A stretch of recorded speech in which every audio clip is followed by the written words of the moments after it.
Thanks for tuning in. I'm Jenna Budell with the WJTS News.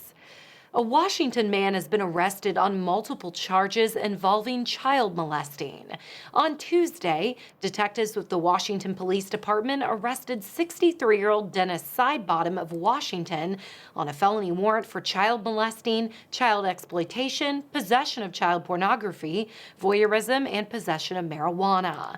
The investigation was led by a Washington Police Department detective with assistance from other Washington Police Department officers, the Indiana State Police Cyber Crimes Unit, and the Dubois County Department of Child Services.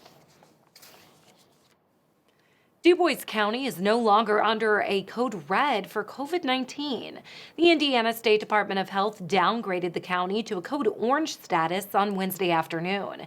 This means that there is a medium to high community spread of COVID-19. The Indiana State Health Commissioner will continue working with local health officials to consider actions.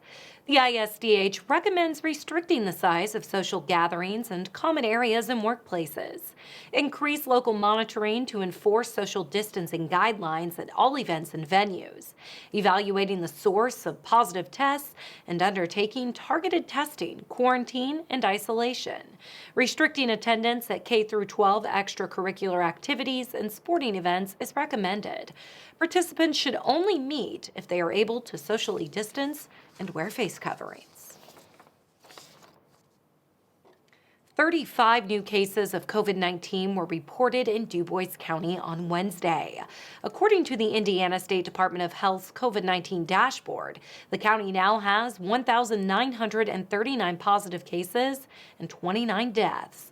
The dashboard also shows that the county's 7-day rolling average for all positive tests is 14.6%. 10,906 residents have been tested since the pandemic began in March. To see a breakdown of the county's COVID-19 cases by age group or for more information, visit coronavirus.in.gov. The best way to protect yourself and others around you is by practicing social distancing, washing your hands frequently with soap and water, and to mask up. The Indiana State Department of Health has upgraded Perry County to a code red due to a very high positivity rate of COVID-19. A code red status is a warning label that is placed on a county when the 7-day rolling positivity rate is about 15%. Perry County's current rate is 22.6%.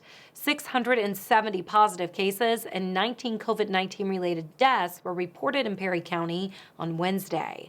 The Indiana State Health Department recommends restricting the size of social gatherings, large events, and business capacity, limiting visitations at congregate care settings, including jails, hospitals, and closing visitation for senior centers.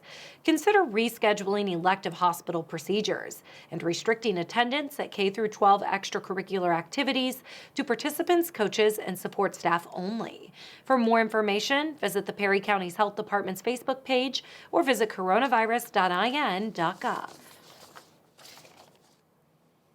The Indiana State Department of Health is reporting 4,512 COVID-19 related deaths, 224,374 positive cases, and 3,307,845 Indiana residents have been tested for the virus as of Wednesday afternoon. The numbers for our viewing area are as follows. Starting off with Dubois County, 1,939 cases and 29 deaths. Pike is reporting 433 cases and 18 deaths.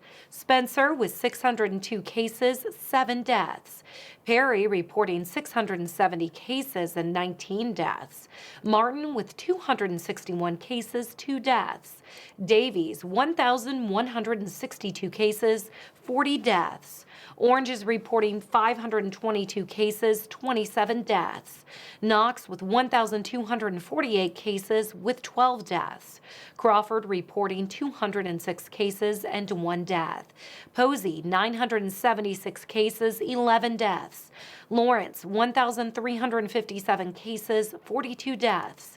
Gibson reporting 1,266 cases with 14 deaths. Warwick, 2,574 175 cases, 67 deaths, and Vanderburg is reporting 7,691 cases and 92 deaths. To see a map of cases by county, head to in.gov/ISDH. With Christmas next month, officers around the area will continue a holiday tradition to help kids in need. 2020 will mark the 30th year for Cops with Kids. Cops with Kids is when men and women from local and state law enforcement, fire departments, DNR, the courts, and other first responders volunteer to purchase needed Christmas gifts for children. In previous years, cops and kids would have officers interacting with children, but with COVID-19, 2020 will look different. With the help of the teachers and parents, the children will stop and choose their gifts at Walmart.